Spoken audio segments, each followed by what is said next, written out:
Salt বে। একে চিনে না এমন লোক খুব কমই আছে। রাতারাতি ভাইরাল হয়ে বিশ্বব্যাপী একটা সেন্সেশন তৈরি করা থেকে শুরু করে ইন্টারনেটে তাকে নিয়ে মানুষ মিম বানিয়ে শেয়ার করতে থাকে, যাতে তার পরিচিতি এমন পর্যায়ে চলে যায় যেখানে সে বড় বড় ফেমাস তারকা থেকে শুরু করে ফেমাস ফুটবলারদের সাথে ওঠা বসা শুরু হয়। আমেরিকা, লন্ডন, দুবাই সহ বিভিন্ন দেশে তার স্টেক হাউস, রেস্টুরেন্ট খুলতে থাকে। কিন্তু কথায় আছে, যেটা খুব সহজে পাওয়া যায় তার মূল্য থাকে না।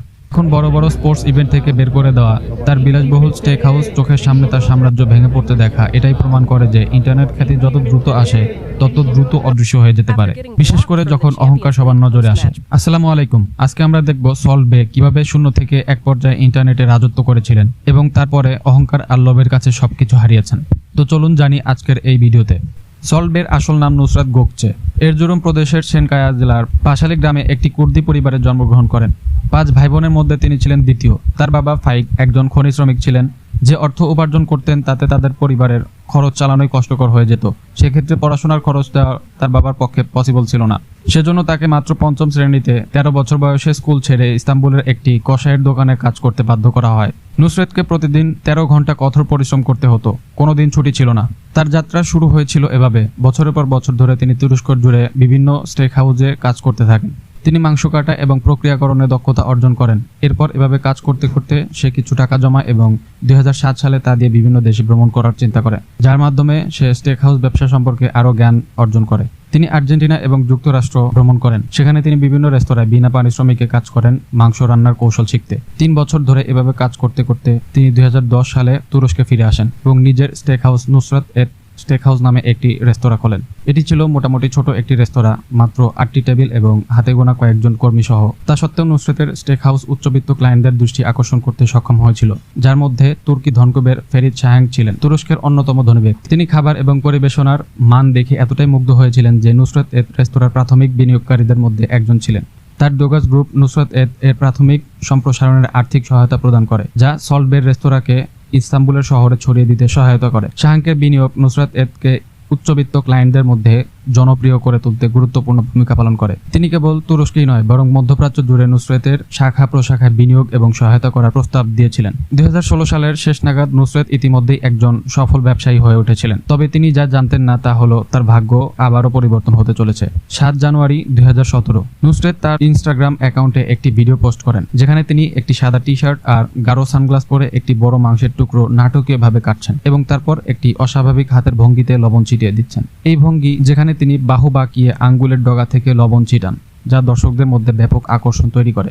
ভিডিওটি অটোম্যান স্টেক নামে পোস্ট করা হয় এবং দ্রুত ইনস্টাগ্রাম ও টুইটারে ছড়িয়ে পড়ে। এই কয়েক সপ্তাহের মধ্যে কোটি কোটি ভিউ পেয়ে এটি ভাইরাল হয়ে যায়। নুসরাতকে রাতারাতি ইন্টারনেট তারকা করে তোলে। লবণ ঢেলে দেওয়ার মুহূর্তটি একটি মিমেও পরিণত হয়, যা তাকে ভাইরাল ক্লিপের চেয়েও বেশি জনপ্রিয় করে তোলে। লবণ ছিটানোর জন্য লোকেরা তাকে সল্ট বে নামে ডাকতে থাকে। আমেরিকার জাতীয় টেলিভিশন থেকে শুরু করে পেশাদার খেলোয়াড়দের দ্বারা সবচেয়ে বড় মঞ্চে তার ভাইরাল হওয়া ভঙ্গির সাথে উদযাপন করতে থাকে। সল্ট বে দ্রুত ইন্টারনেটে সবচেয়ে পরিচিত মুখগুলির মধ্যে একটি হয়ে ওঠেন। এটি একটি শক্তিশালী অবস্থান ছিল এবং নুসরাত যেহেতু ব্যবসা করবে সেহেতু তার পাবলিসিটির প্রয়োজন আছে, এবং নুসরাত অন্য যে কারোর চেয়ে এটি আরও ভালোভাবে বুঝতে পেরেছিলেন। কারণ ভাইরাল হওয়ার কিছুদিন পরেই সল্ট বে একই মাসে নিউ ইয়র্ক এবং লন্ডন উভয় স্থানে বিলাসবহুল রেস্তোরাঁ খোলার পরিকল্পনা ঘোষণা করেছিলেন। পরবর্তী মাসগুলোতে বিশ্বব্যাপী আরও বেশ কয়েকটি স্থানে তার রেস্তোরাঁ করতে চেয়েছিলেন। পরিকল্পনা অনুযায়ী সে রেস্তোরাঁগুলো খুলে ফেলে। এই নতুন রেস্তোরাঁগুলির খাবারের দাম ছিল অত্যন্ত ব্যয়বহুল। তা সত্ত্বেও সল্ট বের রেস্তোরাঁগুলি প্রায় তাৎক্ষণিকভাবে ব্যাপক জনপ্রিয়তা লাভ করে। সারা বিশ্ব থেকে মানুষ সেখানে ভ্রমণ করতে থাকে। খাবারের চেয়েও বেশি লোকেরা কেবল সেই ব্যক্তিকে ব্যক্তিগতভাবে দেখার সুযোগের জন্য চলে আসে দূর দূরান্ত থেকে। সপ্তাহের পর সপ্তাহ তার রেস্তোরাঁগুলি খেলাধুলা, সঙ্গীত, চলচ্চিত্র এবং তার বাইরের বড় নামগুলিকে আকর্ষণ করেছিল। সল্ট বে ইন্টারনেটে ভাইরাল হওয়া একটি মুহূর্তকে বহু মিলিয়ন ডলারের বৈশ্বিক ব্র্যান্ডে পরিণত করতে সক্ষম হয়েছিল। কিন্তু সোনালি স্টেক এবং সেলিব্রিটিদের সেলফির পিছনে বাস্তবতা ছিল অন্যরকম। কারণ দেখা গেল যখন খাবারের কথা আসে তখন সল্ট বের সাম্রাজ্য ছিল ভিত্তিহীন। তার রেস্তোরাঁর খাবারের মান ভালো ছিল না, রেটিং ছিল 3-এরও নিচে। মানুষ খাবার খেয়ে রিভিউ দিতে থাকে, বাজে খাবার, মাংস রান্না হয়নি, কাঁচা মাংস, দাম বেশি। মানুষ তার এই ব্যবসাকে সবচেয়ে বড় ধোঁকা বলতে থাকে। এখন আপনি ভাবতে পারেন যে এত খারাপ রিভিউ দেখার পর সল্ট বে এই সমস্যাগুলি দূর করার দিকে মনোনিবেশ করবে। তাহলে আপনি ভুল ভাবছেন। এসব নিয়ে সল্ট বের বিন্দুমাত্র পরোয়া ছিল না। সে নিজেকে এক ধরনের আইকন হিসেবে দেখত আর বলতেন, এখন সবাই আমার জন্য কসাই হতে চায়। এখন যদি তুমি কোনো বাচ্চাকে জিজ্ঞাসা করো, তারা সল্ট বের মতো হতে চায়। তারা আমাকে এখন একজন আদর্শ হিসেবে দেখে। খুব অল্প সময়ের মধ্যেই আমি অনেকের কাছে অনুপ্রেরণা হয়ে উঠেছি। এটা স্পষ্ট যে তার তাৎক্ষণিক অনলাইন খ্যাতি তার অহংকারকে সীমা ছাড়িয়ে গিয়েছিল। খাবারের মান, গ্রাহক অভিজ্ঞতা সবকিছুই পিছিয়ে ছিল। সবচেয়ে গুরুত্বপূর্ণ বিষয় ছিল পারফরম্যান্স। এমনকি তিনি সোশ্যাল মিডিয়ায় প্রকাশ্যে বড়াই করতে শুরু করেছিলেন। গ্রাহকদের এক খাবারের জন্য $1,00,000-এরও বেশি খরচের রসিদ শেয়ার করেছিলেন। সেগুলোকে টফির মতো ব্যবহার করে তার মর্যাদা প্রদর্শন করছিলেন। আর খুব বেশি দিন না যেতেই ব্র্যান্ডটি খাবারের উপর নির্ভরশীলতা বন্ধ করে দিয়ে সম্পূর্ণ তার নিজের উপরে নির্ভরশীল হয়ে পড়ে। সে তার প্রোফাইলে শার্টলেস ভিডিও দিয়ে ভরে দিল, রানওয়ে মডেলের মতো পোজ দিয়ে নিজেকে একজন লিস্টেড সেলিব্রিটির মতো করে তুলে ধরলো।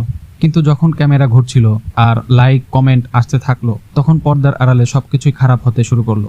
সাল 2018 ঘটে যায় এক ভয়াবহ দুর্ঘটনা। তার তুর্কি রেস্তোরাঁয় ফায়ার স্টান্ট দেখাতে গিয়ে আগুন লেগে যায়। সেখানে চেক ইন্টারনেটের ফেমাস ইনফ্লুয়েন্সার সেই আগুনে পুড়ে যায়। তার শরীরের 35%-এরও বেশি 3rd ডিগ্রি পুড়ে যায় এবং তাকে কয়েক মাস ধরে হাসপাতালে ভর্তি থাকতে হয়। এরপর যখন তিনি সুস্থ হয়, তখন দেখা যায় তার চেহারা স্থায়ীভাবে পোড়ার দাগ থেকে যায়। এই ঘটনাটি আন্তর্জাতিক শিরোনামে তখন নিউজ হেডলাইনে এসেছিল, কিন্তু সলবে এর জন্য ক্ষমা চাওয়া তো দূরে থাক, সাধারণ কোনো বিবৃতি পর্যন্ত দেয়নি। এমন ভাব করেছেন যেন কিছুই হয়নি। উল্টো সে একজন স্বৈরশাসক ও তার স্ত্রীকে খাওয়াতে ব্যস্ত ছিলেন। ভেনেজুয়েলার প্রেসিডেন্ট নিকোলাস মাদুরো এবং তার স্ত্রী ইস্তাম্বুলে সলবের রেস্তোরাঁয় গিয়েছিলেন, যেখানে তাদের হাজার হাজার ডলারের বিলাসবহুল খাবার পরিবেশন করা হয়েছিল।